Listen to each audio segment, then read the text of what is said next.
Good morning. We got up and had breakfast. Cue breakfast photo now. It was really good. We're not running late, but I feel anxious because I want to get to your pickup in time for going ATVing. Dog parking available by flagpoles. Over there. Park your dog over there. Looking good. There we go.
Reindeer track.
my glovies. Oh. Puppy breath. Hi. Strongest puppy breath I've ever smelled. Well, they're all fed like raw food and stuff. Oh my god, I'm in love. All right, we gotta go see the other puppies. Oh my gosh, look at how pretty.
Jamin found a friend. Jamin, is that one going home with you? Yeah, maybe. Oh, Jamin!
lunch Yeah.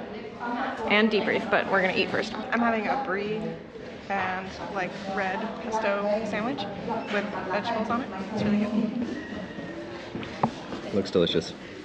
What are you having, Jamin? I'm having a mung bean soup, which is really, really good, very hearty.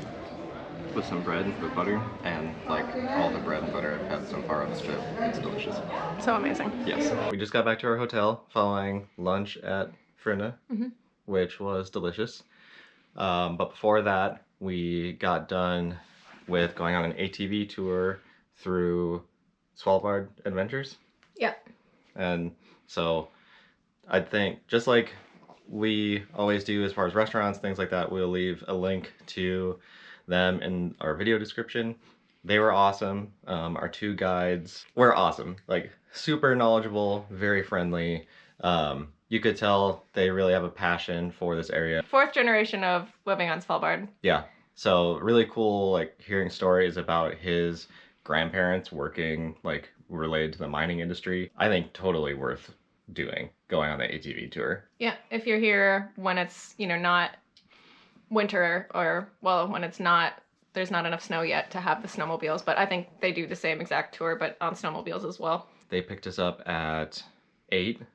It's now 12:30, so like 30 minutes for lunch at most. Oh yeah, we were, yeah. I feel like we got a great value out of the trip. And like when we were doing our final leg back after visiting with the Huskies and stuff, like I wasn't ready to be done. I could have gone all day, especially going with those guys, you know, doing a longer trip, going out into the wilderness or something. I for sure would do that in the future. I think we just had a really good time. I think it was really fun for me to be able to kind of show Jamin some of the different places in Svalbard where I was doing my field work, because a lot of it was throughout the different valleys that we drove through or drove past.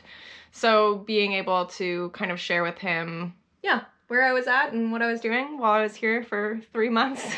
Yeah, if you'd like to see a packing list or just a more like tips and tricks to Svalbard, itinerary, how to get here, when to come here, let us know. We're definitely very much so in the low season right now in terms of tourism, because they're in the transition season between summer and the summer tours they do and the winter tours they do. So it's a little bit different than like what I experienced last time I was here, which was definitely a very polar winter. I think it's really nice here as well because you're going to be in smaller groups. You can just spend more time doing exactly what you want to do without necessarily being constrained to like exactly whatever season you're in. It's so special up here during this time of year. All right, let's go see the beach. Yeah, let's do it. Beach, each, let's go get away. Beautiful view from the hotel today. Nice and clear in town. Lovely view. And yeah. Eunice right in front of us. Can't see very well, but out in the fjord. So this first fjord that you're mostly seeing is called Longyearbyen, and further out where the mountains are, and I'll try to zoom in, is Eastfjorden.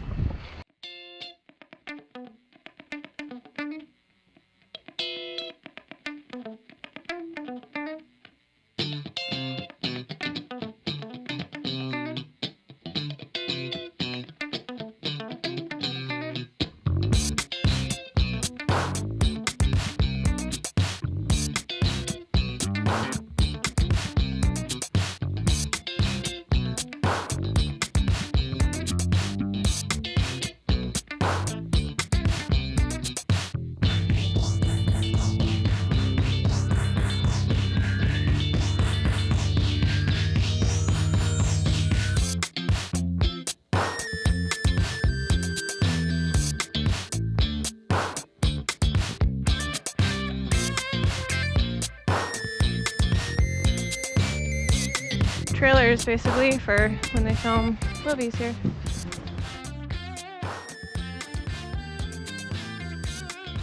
And it's for all their equipment storage and all of that kind of stuff. Some big sleds, y'all.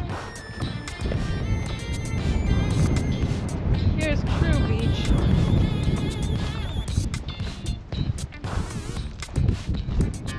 Jamin's first time at the Arctic Ocean. Yeah, that's really cool. You're gonna jump in it in a couple of days. Yeah, that's really cold. Really, really cold. My hand that touched the water, I can feel now the cold up to my shoulder. It's like that cold. Yep. And you're a little numb. A little numb and tingly. stingy, yeah. Yep. Alright, my turn. Yeah, she's chilly. Hey, Arctic Ocean. Oh, yeah. I just have to make it 11 seconds. That's all. Yeah. Just 11. And then I can get back in the warm.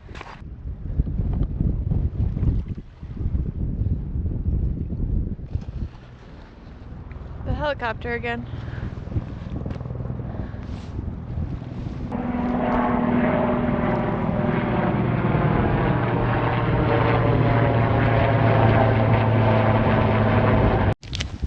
What you got there, Jamin? I don't know.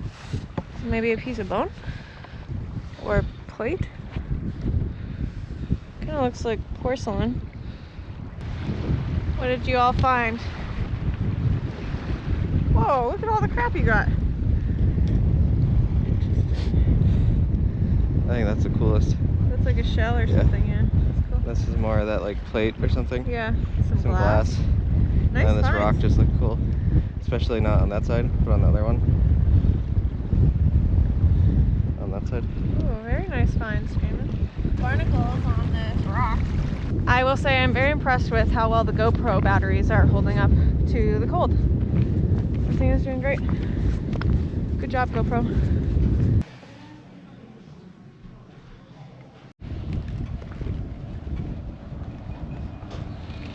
It's now 2:20 p.m. in the afternoon, and this is what it looks like on October 29th. It's getting pretty dark. We probably won't film a ton of dog sledding just because by the time we get out there, we're actually on the road. We'll be driving the dogs, and also it'll be very dark, and we'll be still driving around in Adventdalen, which is what you saw earlier on the ATVs. So might do just a short highlights version of that trip and maybe some more puppy playtime. Yeah.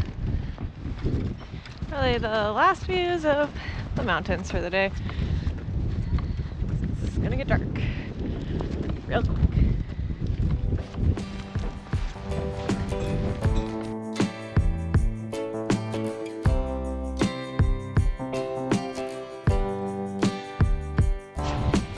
Hi, sweetie.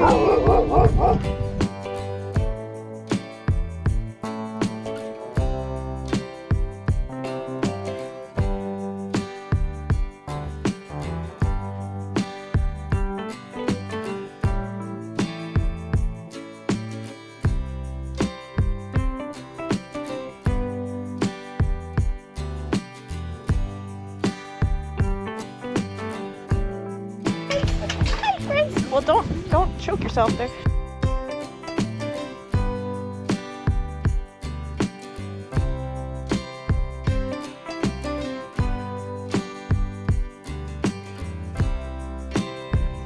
You're a smelly one, huh? You're a stanker. Where did you come from? Oh, hi. You want to wag your tail again for me? Yes. You sit? No, you don't sit. You don't do that. You just want loves. Hello. I will deliver the loves. Okay, we have to go. Jamin's over there with his best friend.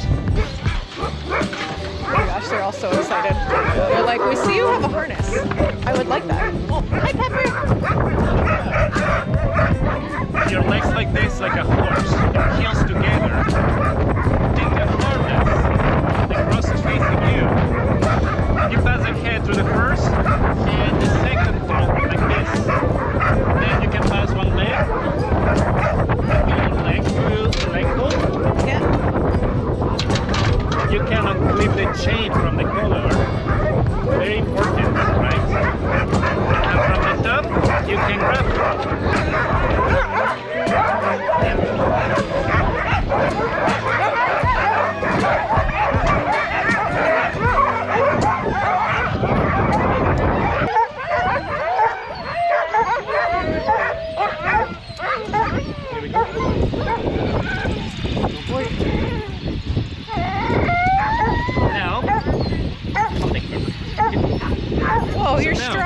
You come enter, an ice sack will be leading today.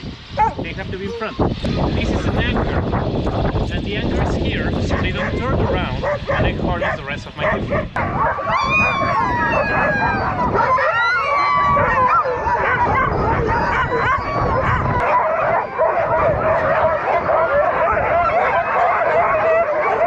Oh God! Oh my gosh! Oh God, we're gonna hit the thing!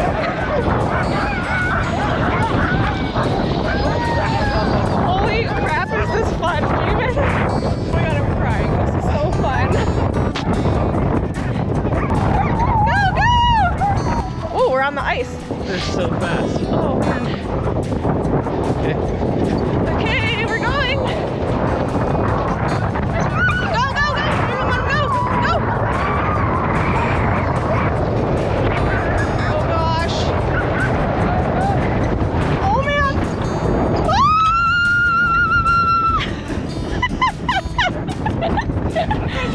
They got it.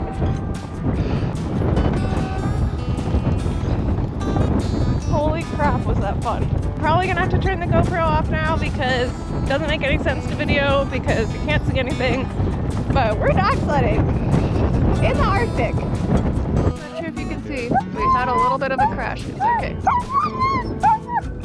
And we almost had the same thing happen. Kind of a ditch, probably 7 to 8 feet.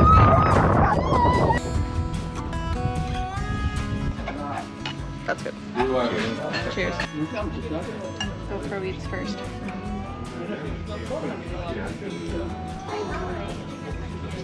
We just finished our dinner at Svalbard and it was so good.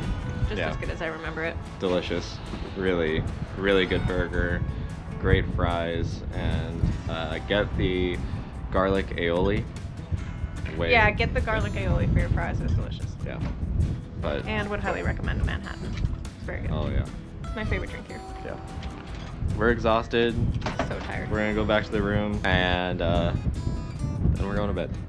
Going to bed. You can't really see it, but there's multiple of these types of statues in Svalbard, in Longyearbyen, that from the corner of your eye really look like a person standing there. And it's just a statue. Freaks me out every time. So after the ATV tour this morning, we then got picked up by Svalbard Husky and went to the dog yard again, the same dog yard that we had originally gone to. And this time we went to the dog yard and got to get the sled dogs all roped up to the Dogs on Wheels tour. It's basically like a sled, but instead of skis, it's wheels. There's not enough snow yet to use the sleds with skis. So we drove around, and luckily also the tundra is now frozen enough where we could drive on it. So we got to experience some rough patches of random deeper snow pockets and trying to dig through that with the wheels, and that wasn't always successful. But the dogs were really good. They were also a bit confused, I think, at the beginning of like this kind of transition season because they don't have a set path yet with tracks, so they don't really know where to go, so they were a little confused. So our guides who were at the front, one of them was often getting off the sled and running to try to show the dogs where to go. So it was really fun because we got to drive it and tell the dogs where to go, and it was That hard. was really hard. Driving was really difficult. Yeah, the brake system Yeah. is a little rough. They were like bicycle brakes that you squeeze, and the dogs are so strong that even fully having the brake squeezed, you could feel them like they would tug and we'd inch forward a little bit. Like it was crazy. And if we were on the ice, then They would just pull us across they would just the ice. pull us across the Yeah. ice. When we got to the dog yard, before we kind of hooked them all up to the sleds, we were able to play with them again and get to see some of our favorite ones that we had met earlier that morning. So it was really sweet. And a couple of the dogs that Jamin had really bonded with were part of our dog team, which was really fun. Yeah. So that was great having them pull us, and they were just so excited and so happy to go and be outside and be running and being active. So they were really, really happy. Yeah, it was funny because like they're incredibly loud almost all the time, except for when they're pulling. Then they're silent, and you can tell like happy, because there'd be times when we would stop to look at something, or the sled in front of us would be stuck, and our dogs would start crying, and like they'd be jumping up and down, so impatient, ready to go. And yeah, you could just tell that like pulling the sled, that's what they want to do, and they just love it, and they're amazing at it. Yeah, they were really happy and really good, and they all got lots of pets afterwards. When you're all stopped, you really realize like, oh, it is pitch black out there. Even with our headlamps, we can barely see anything. Like, we are sitting ducks right now for polar bears. Yeah. But so again, the company was called Svalbard Husky. We'll put their link in this description.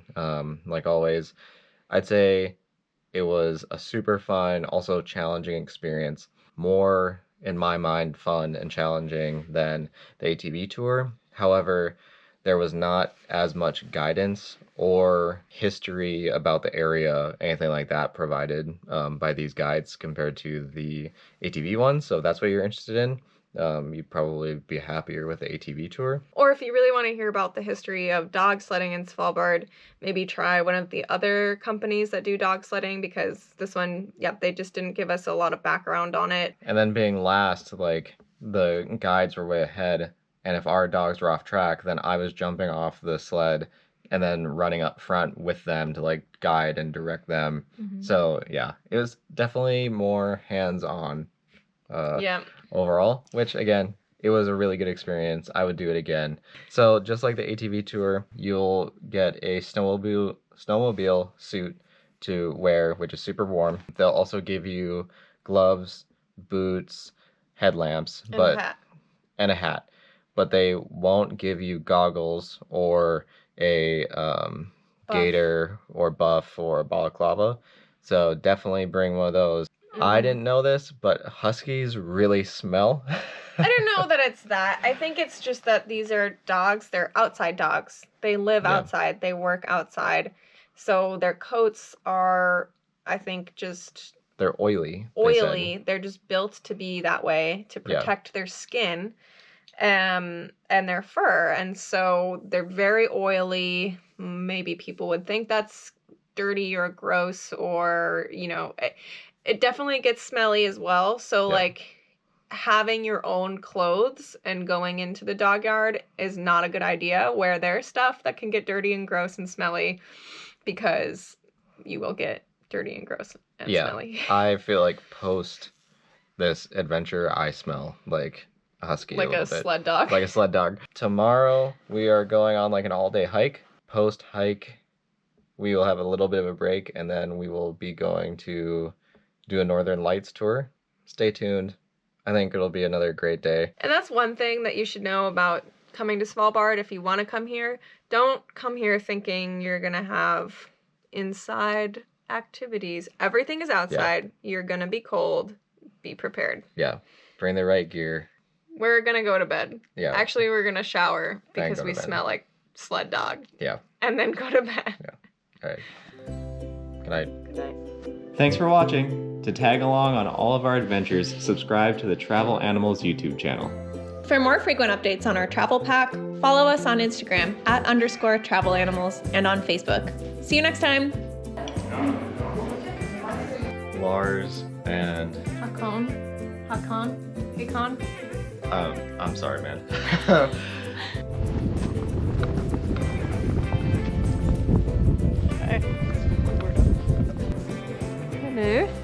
I'm gonna redo that since I burped.